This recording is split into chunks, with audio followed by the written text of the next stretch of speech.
Usisahau kusubscribe, kucomment, kulike na kushare ili kuwa kwanza kupata habari mbalimbali kutoka Dar24 Media. You know, when you are dealing with issues of compliance, issues of legal matters, it's important that you speak in a language that is understood and you don't make mistakes and refer to things that don't make sense. So next to me, I've got my learned friends here who will really assist me in terms of explaining further in terms of how we want to move forward. First of all, thank you very much, members of media, for gracing us with your presence today. Though it was a short notice, we appreciate your support all the time. We have called you here to give you an update in terms of how far we've gone in terms of our transformation and ensuring that we are taking this club to the promised land to transform.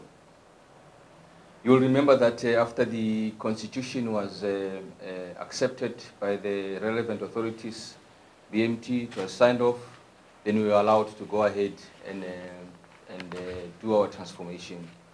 One of the most important programs we engaged on was the engagement with our fans. That's when we started engaging with our members, and the registration of members begins in the first week of January 2022. That program is ongoing. It's very interesting to see the numbers that are coming out of that registration.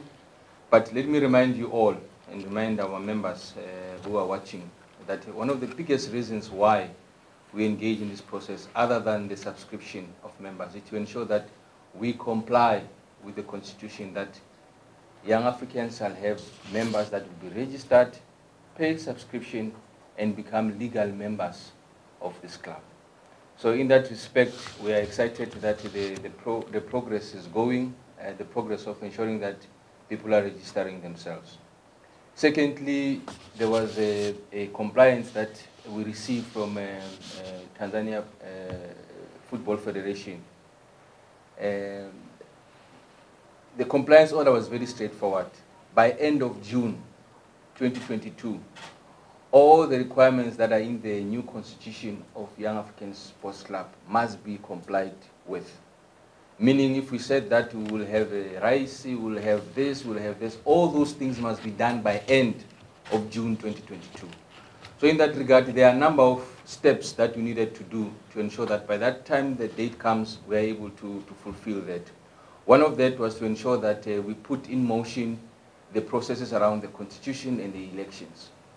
On the 4th of February 2022, the executive committee under the leadership of Dr. Msola elected a committee to engage in the process of elections of the club. If I may say and confirm, this was also shared with the media that Mr. Mchungaela would be the chairman of the committee. He will be assisted by Advocate Mangesho, Advocate Mapunda, Advocate Mwaka, and Ndugu Yasir. These are the 5 members of this committee. This committee is also assisted through the secretariat by Mr. Advocate Patrick Simon, who's also the director of members and legal affairs of the club. And the CEO of the club is a permanent secretary of this committee. So this is an independent committee that is responsible to ensure that we get to the 30th of June without any hassles. So Chairman Mchungaela is here to give us his mchakato and his committee in terms of how we're going to get to a process where we are able to say these are our new members, this is a new way of doing things at the club before the end of June 2022. Let me also make mention that these processes are not meant to have any disturbances in terms of how the club is being managed. These are the legal compliance that we need to adhere to so that we get to the final day. So as Hassan has mentioned, one of the things we will do today is to issue the certificates of compliance. So the branches that have reached the requirements to say you must have 100 members plus. So I'm very excited that today we'll be presenting 5 certificates, and the rest of the certificates will be available to all the complying branches, and they will be sent. And those that can come and pick up, they will pick up. And I know that there's a big question about the rest of the cards for our members. It's very exciting news I have as well. We will announce that before the end of the conference. Mr. Mchungaela, Dr. Advocate,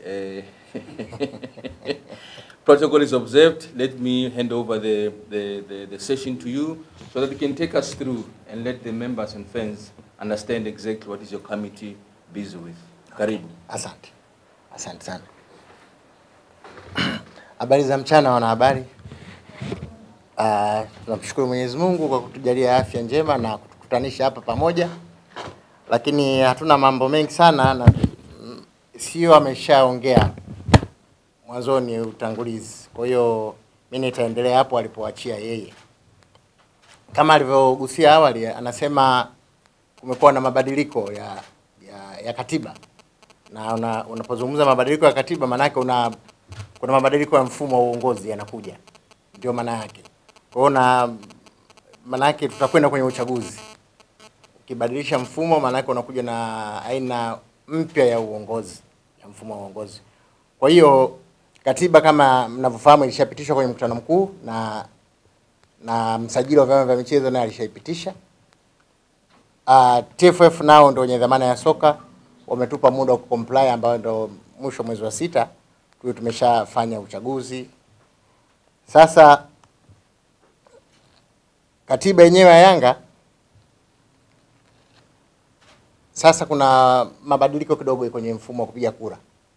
Kwenye mkutano mkuu pale tunapotaka kwenda kuchagua rais, makamu wa rais na wajumbe. Zamani tulikuwa tunakuja wanachama wote wanapiga kura. Tunaondoka. Yaani anayetaka anakuja si wote walikuwa kuhudhuria. Wanapiga wanaondoka. Lakini sasa tumebadilisha mfumo.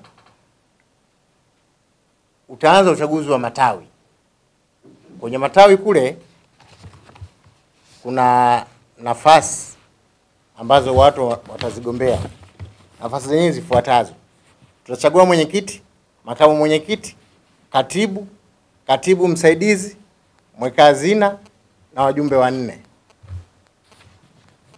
Hiyo ni kwa mujibu wa katiba ibara ya 62, ibara ndogo ya 3 ya katiba ya Yanga. Alafu ibara ya 17 ya Yanga inasema kutoka kwenye tawi sasa atakuja mwenyekiti, katibu, mweka hazina wa tawi na wajumbe 2, mmoja wapo akiwa mwanamke kama yupo. Watakuja kupiga kura kuchagua viongozi wa juu wa club. Kwa hiyo lazima sasa tuanze na uchaguzi wa matawi, alafu tunakuja kwenye uchaguzi wa taifa. Hivyo basi kamati imekaa na ikaandaa utaratibu sasa wa uchaguzi wa matawi, na hivi leo tunatangaza rasmi kwamba matawi tumeandalia muongozo wa uchaguzi ambao nyinyi mtauona, lakini anatakiwa kuanza uchaguzi wake. Matawi ambayo yamecomply yatapata certificate hivi vyeti, yataanza tarehe 18 Machi, waanze kufanya uchaguzi wao mpaka mwisho wa mwezi wa Aprili. Watakuwa wameshamaliza. Baada ya hapo tutakuwa tunasubiri mchakato wa kwenda juu, wa kwenda kwenye mkutano mkuu tuchague rais, makamu wa rais na wajumbe wa kamati ya utendaji ya Yanga. Kwa hiyo sifa za matawi, katiba inasema kila tawi lazima liwe na wanachama at least 100.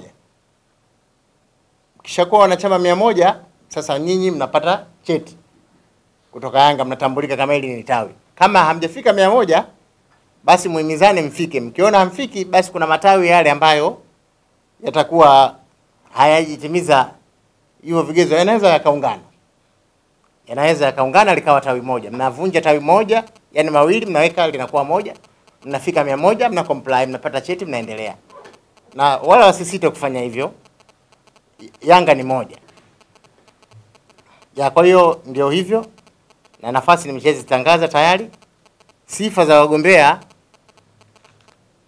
ni za kawaida tu kwenye matawi. Kwamba unatakiwa kuwa mwanachama wa Yanga, Tanzania, unajua kusoma na kuandika, una uzoefu katika mambo ya uongozi wa mpira wa miaka 2, usiwe na kumbukumbu ya mambo ya uhalifu, na uwe na umri wa miaka 25. Basi zingine ni za kawaida ambazo nyinyi mtaziona kwenye mwongozo kwa tumezitoa. Fomu ya kugombea kule matawini, kwa mwenyekiti atalipa shilingi 30,000, fomu itagharamia 30,000, makamu naye ni 30,000, mweka hazina 20,000, katibu msaidizi naye ni 20,000, na mweka hazina umetaja mweka hazina mweka hazina 30,000, na wajumbe wale ni 15,000. Pesa hizo zitakuwa huko kwenye matawi yao, watazideposit huko, watafanyia shughuli zao huko kwenye matawi, wala zitakuja makao makuu. We encourage our members to continue registering through our registration programs. The reason we are doing this is because we want to afford them an opportunity to be part of this new dispensation going forward. We encourage our members to continue registering. We encourage you to continue making sure that you make the payments. Make sure that you, whenever Kidinet and young Africans are coming to your areas, go and register so that we can continue and make sure that you are part of these changes. I know one of the biggest issue, even in the past, when I'm speaking to Simon and the colleagues, is that the issue of the card has always been issue, is delayed and all that. And our members have seen us going to Zanzibar in Parliament, issuing cards. We went to Dodoma as well, issued the cards, and they are asking, but what about the rest of us? I am proud to say that we received the consignment on Saturday evening. The cards are in the country. So the printing has started today. So by Wednesday, Juma, by Wednesday, we will start issuing the cards to all complying members of Young Africans. So the cards are in the country. As you know that we are procuring these from the East with all the requirements. So now the cards are in the country. We're just putting the names now to ensure that everybody gets his proper card. So the issue of worrying members, I'm telling you now, sitting in front of you, that the cards are in the country. From Wednesday, we'll start distributing the cards. I'm sure that everybody will be excited and happy with this development. And we look forward, please and please and please, let's continue registering. Hassani, you have a lot of work to do to ensure that we send a tarifa to all the members, ensure that everybody receives their cards on time. So again, let me thank you, Chairman, for this brief, and I hope that your committee will continue with great work, and we will get there by the end of June. Karibu uje upate certificate yako. Tawi lako limetimiza vigezo kwa kuwa na wanachama 100 na zaidi. Karibu.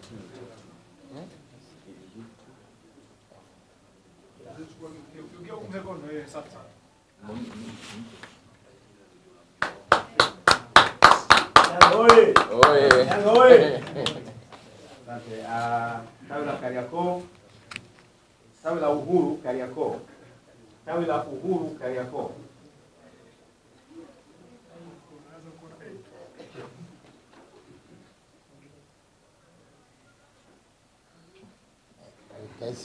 Kazi. Wewe nani mwenyekiti au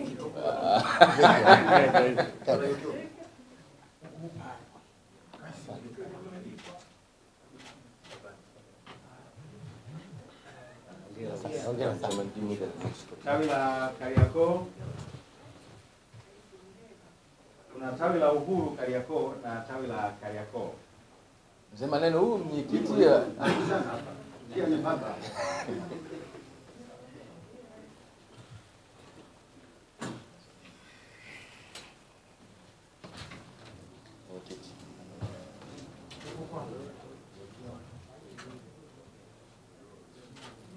tawi la Buguruni, Yanga. Yanga wewe. wewe Sisi tu wanachama wa Kariakoo mpaka sasa tumeshafikia wanachama 350. Asante sana mzee, naona Mimi nipo mnatisha. Tawi la Buguruni.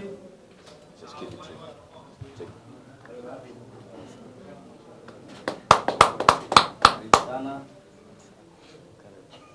karibu. Yanga oye. Oye. Buguruni oye. Oye. Tuko 177. Tawi la Kivule. Tawi la Kivule.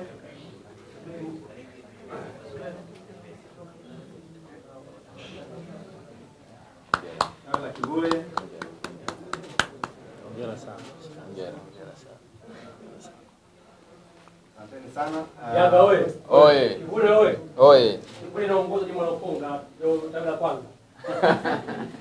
Asante sana na niwashukuru. Usisahau kusubscribe, kucomment, kulike na kushare ili kuwa wa kwanza kupata habari mbalimbali kutoka Dar24 Media.